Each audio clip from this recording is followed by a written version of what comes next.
I was 39 years old when the clown thing happened in 2016, which is probably why I didn't take it seriously at first. That's not me trying to sound tough or above it. I just genuinely thought it was stupid. I thought it was just a trend, teenagers trying to scare each other because they were bored or something.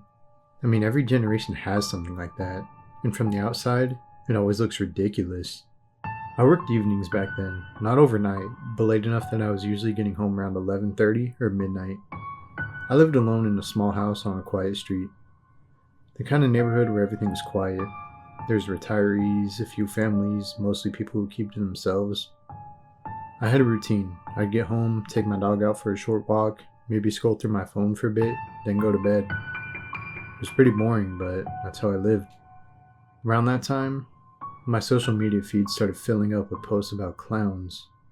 It was always blurry photos, videos filmed from car windows, people claiming they'd seen one standing near a park or a trail, or the edge of a road. Every post had the same comment section. Half the people were laughing and making jokes, some of the people were arguing, or a few saying it was fake, and there was always also a few swearing it was real. I always just rolled my eyes and kept scrolling. The first time I saw one in person, I didn't even realize what I was looking at. It was late September. It was getting cool out, but it wasn't cold yet. I had just gotten home from work and clipped my dog's leash on. He was an older lab mix. He was calm and not easily spooked. If he barked, it was usually for a good reason. We walked the same loop every night, down my street, around the corner, past a small wooded lot, then back. As we passed the lot, my dog slowed down. That caught my attention immediately. He stopped near the edge of the sidewalk and stared into the trees. His ears were up, and his body was stiff. "What is it, boy?" I said. I was honestly half distracted, tugging lightly on the leash. That's when I saw something. At first it just looked like a person standing back there, about 20 or 30 feet into the trees, not moving. Then my eyes kind of adjusted. It was a white face, something red around the mouth. It was a clown. I felt my stomach drop, but not in a full panic way, more like disbelief. "Seriously?" I muttered out loud. The clown didn't move though. He didn't wave and he didn't step forward. He just stood there, half covered in the dark. I pulled my dog closer and walked away, faster than usual. I didn't run, I just kept moving. I didn't think much of it. When I got home, I locked the door and stood at the window for a minute, looking back toward the trees. Nothing. I told myself it was a teenager, someone messing around, maybe hoping someone would freak out and post about it online. I just ended up going to bed. The next night, it happened again, same time in the same spot. This time the clown was closer to the edge of the trees. He wasn't moving, and he was still silent. My dog started growling. That's when the unease really set in for me. Dogs obviously know nothing about the internet trends and what's going on. They just have instincts. I cut the walk short and went straight home. I checked my doors and windows before bed, which I hadn't done in years. The third night, I didn't see the clown in the trees. Instead, I found something else. It was a red balloon. It was tied to my mailbox. There wasn't a note or a string trailing anywhere, just a balloon bobbing slightly in the breeze. I stood there staring at it longer than I'd like to admit. Someone had walked up to my house. Someone knew where I lived. And they put a balloon on my mailbox. I took the balloon down and threw it in the trash. I didn't post about it. I didn't tell anyone. That was probably my biggest mistake. Over the next week, things escalated in small ways. Subtle ways you probably wouldn't even notice if you weren't paying attention. Footprints in the dirt near my fence. The trash can moved slightly from where I last left it. One morning I found my dog's old chew toy sitting on the front step. And I knew for a fact I hadn't left it there. Every time I told myself it could be a coincidence. Maybe it was the wind, wild animals, my memory just playing tricks on me. Maybe I was just stressed. But deep down, I definitely knew better. One night, I decided to drive instead of walking. I told myself it was because my knee was bothering me, that I was being practical. As I pulled out of my driveway, my headlight swept across the street, and there he was, standing under the streetlight directly across from my house. He was closer than ever. The clown looked taller up close, broader. The costume wasn't colorful or silly, it was dark, like it had been heavily used. He lifted one hand, just enough movement to let me know he wanted to be seen. I slammed the car into reverse and backed up into my driveway, then pulled forward and sped off down the street. I drove around for almost an hour before going home. I don't know why. It just felt like the right thing to do. That night when I got back home, I called the police. They were polite and professional, but they were also a bit skeptical. They took a report and asked if I had any enemies. I told them no, obviously. They also asked if I recognized anyone who might do this as a prank. I obviously said no yet again. They told me they'd keep an eye out, but they never saw him. The next night I woke up to my dog barking. This wasn't his normal bark. It was frantic. I grabbed my phone and crept downstairs. I didn't turn on any lights. When I got down, I started hearing this noise. It was scratching at my front door. I stood frozen at the bottom of the stairs, staring at the door as it might open on its own. The scratching stopped. Then there was a knock. And then this low voice followed. "Mister, I know you're awake." I didn't respond. I was frozen in place. After what felt like forever, I heard footsteps retreating down the porch steps. When police arrived, there was nothing left behind. There was no damage and no footprints, but this part actually helps me sleep a lot better at night. They actually caught who they thought was him trying to break into a house a couple nights later. He was a 32-year-old man. In his backpack they found a rope. That was it. When people talk about the clown sightings now, they say it was just a dumb trend, but to me it really wasn't. I don't laugh about it because I know one of them wasn't pretending to be a clown. They were genuinely trying to do something bad.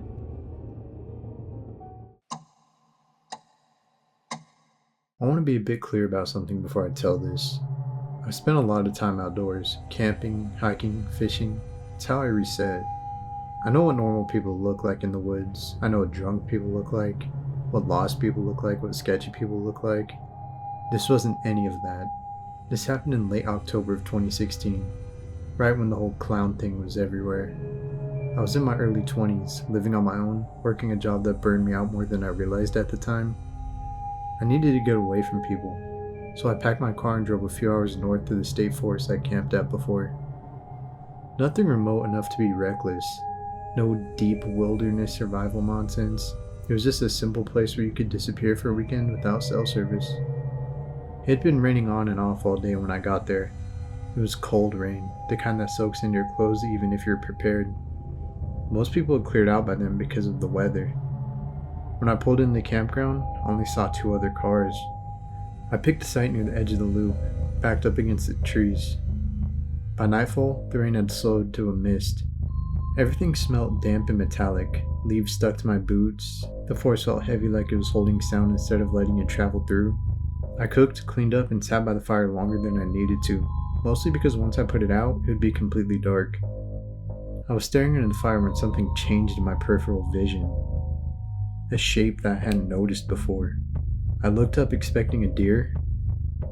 It was a clown. Not standing at my side, standing further back, just inside the trees. The firelight didn't reach him properly, but it was enough to catch pieces of the costume. It was a mainly white outfit, and the hair looked stiff, maybe matted by the rain. My first thought wasn't fear, it was genuine confusion. I actually remember thinking, that's a bad idea, someone's going to get hurt doing this. He wasn't doing anything, he was just standing there angled slightly toward me. I called out, not aggressively or joking, just a firm, "Hey," but he didn't respond. I stood up slowly, more annoyed than scared. That's a bit embarrassing to admit now, but at the time, I didn't want my weekend ruined by some idiot trying to be creepy. I said, "Hey, campgrounds are closing down, you should probably head back." That's when he moved slightly, not towards me, but sideways. He was stepping aside like he was repositioning himself to see me better. The movement felt wrong, like it was delayed, like his body wasn't taking orders at the same speed as his brain. I felt that prickle at the base of my spine. I said, "Alright, I'm not interested." I grabbed my flashlight from the table and shined it toward him. The beam hit his face fully. His face looked weird. I don't know how to explain it. It wasn't like a mask. He was wearing full-on makeup. It was smeared by the rain. The red around his mouth wasn't neat. It was like it had been applied in a hurry, touched up over and over again. His eyes were wide, just open and watching me. The weirdest thing was he smiled when the light hit him. and it didn't feel like a reaction to being seen. It was like relief. That's when I realized he'd been there longer than I thought. I shut the flashlight off and backed toward my car. I didn't run, I didn't want to trigger anything. I don't know if this guy's a potential psychopath. I kept my movement slow. Then the clown stepped forward. Each step was slow. He held a toe like he was pacing himself. His costume looked weird. The stains on it were darker, something that didn't blend into fabric naturally. I said stop, and he actually did. That almost made it worse for some reason. We stood there for a few seconds staring at each other across the fire pit. Then he spoke. His voice didn't match his face whatsoever. It wasn't high-pitched, it wasn't theatrical. It was flat and calm. "You weren't supposed to see me yet." That sentence didn't make any sense in any context. I told him I don't want trouble and I'm leaving. His head tilted slightly like he was considering that, like it was up to him. He said, "Why do you guys always leave? They always do." That's when I ran. I didn't sprint blindly. I moved fast, straight to my car. I actually heard footsteps behind me closer than they should have been. I ended up fumbling my keys and dropping them, but I scooped them up quick and unlocked the door. As I hopped into the driver's seat, I looked back. He was at the edge of my campsite now. He was smiling, just watching. The engine turned over immediately and I started reversing. As I pulled out into the loop road, I noticed him standing between two sites now. How he got there that fast, I have no clue. I didn't stop until I hit the highway. I reported it the next morning.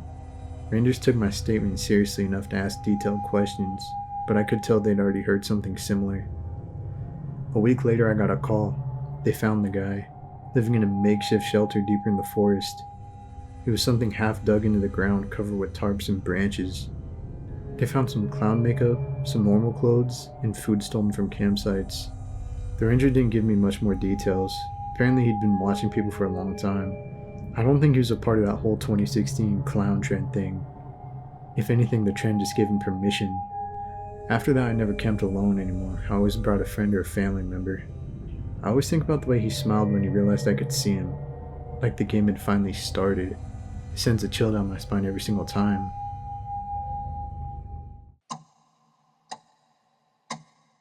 I worked at a mall doing night shift security for about 8 months. And honestly, that was long enough. People hear mall security and picture someone sitting at a desk watching cameras, maybe dealing with shoplifters or bored teenagers. That's part of it, sure. But when you're on the night shift, especially during the holidays, it's different. You're responsible for a massive empty building that still has people drifting through it when it shouldn't. This happened in December of 2016, right when the clown stuff was starting to end. By that point, most people were already tired of hearing about it. It had gone from scary to annoying to background noise. I was working with a guy named Aaron that night. He was older than me, early 30s, former military. He was a calm, no-nonsense type of guy. I trusted him, which matters more than you'd think in that job.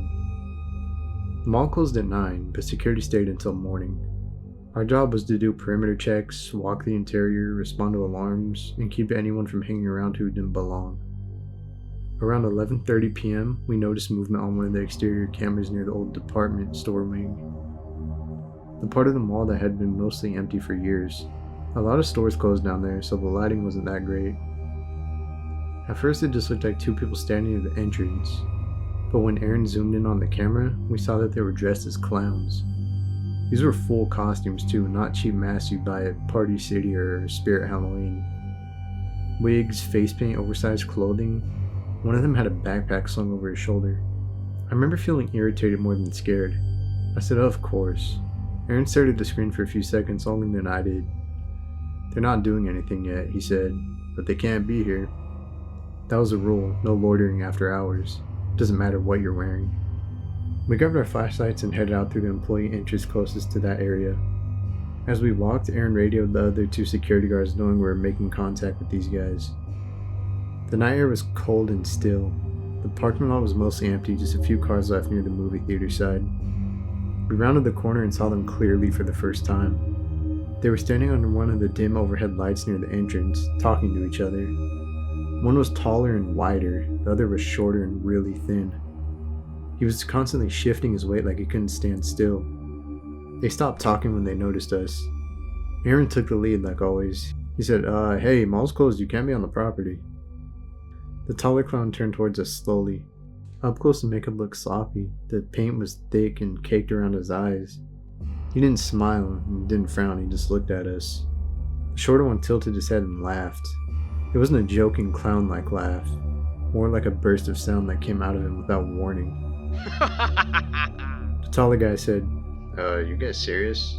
His voice didn't match the costume at all, it was deep. Aaron said, yeah, you need to leave. The shorter clown took a step forward. We're not hurting anyone. Aaron replied, that's not the point. You can come back during business hours. For a second I thought that was going to be it. That they'd roll their eyes, maybe argue, then walk off. But boy was I wrong. Instead, the shorter clown lunged straight toward Aaron, fast enough that it took my brain a moment to catch up. Aaron reacted instantly, stepping back and raising his baton. But the taller clown moved too, towards me. And I just have a few things to say before I tell the rest of this. We weren't armed like typical security guards. All we had was a baton and pepper spray, probably because they didn't think we'd actually get into a situation. And another thing I have to say, this all happened really fast within like 20 seconds, so I'm going to try to describe this as best as I can. The shorter one collided with Aaron, slamming into his chest and driving him backward. The taller clown came at me with his hands up, like he was trying to box me. I saw my flashlight without thinking. It hit him on the side of the head, but it didn't really do anything. He grunted and just shoved me. I stumbled back, barely keeping my footing. Behind me, I heard Aaron yell. It was a very painful yell. The shorter clown had him on the ground. I tried to pull out my radio and call for help, but the taller clown knocked it out of my hand. He grabbed me by my jacket and slammed me into the wall next to the entrance. Then he grabbed me by my jacket and slammed me into the wall next to the entrance. My head hit hard, and my vision went a bit blurry when that happened. Up close, I could smell him. He smelled like sweat and something horribly sour. I knew in this moment I had to do something or else my life was potentially on the line. I used a lot of energy to kneed him right between the legs, and then shoved him off of me. He staggered back a step, and then I ran toward Aaron. The shorter clown was on top of him, pummeling him with punches. These weren't controlled, typical strikes. He was just flailing. I grabbed him from behind and yanked him off. He twisted and elbowed me right in the liver, which hurt so bad I lost my grip and fell backward. Aaron scrambled to his feet. He had a bit of blood on his face. Aaron said, "We're done, back up." They didn't. Both clowns rushed at us together this time. That's when Aaron pulled out his pepper spray. He emptied it straight into the taller clown's face. The reaction was almost instant. The guy screamed and started rubbing his eyes. The shorter clown was caught off guard and he stopped moving for a sec. Aaron ran up to him and tackled him to the floor. I heard sirens in the distance and someone must have heard the radio call before he knocked it out of my hand, or someone saw what was happening. The shorter clown fought like a wild animal, kicking, biting, screaming. It took both of us to hold him down. By the time the police arrived, the taller clown was on his knees. His face was streaked with white and red paint and tears. He was sobbing and swearing. They were arrested without anything else happening, thankfully. We gave statements at the station. I sat there shaking from the adrenaline rush. It turns out they'd been bouncing between malls and shopping centers for weeks, harassing security guards and scaring people. They were mainly doing it for reactions to post online. But that night, something snapped in them. The shorter one had a history of mental health issues, and the taller one had prior assault charges. They weren't trying to scare us, they actually wanted to fight us. Unfortunately, Aaron quit a month later. I don't blame him. I mean, we came out of the situation relatively unharmed.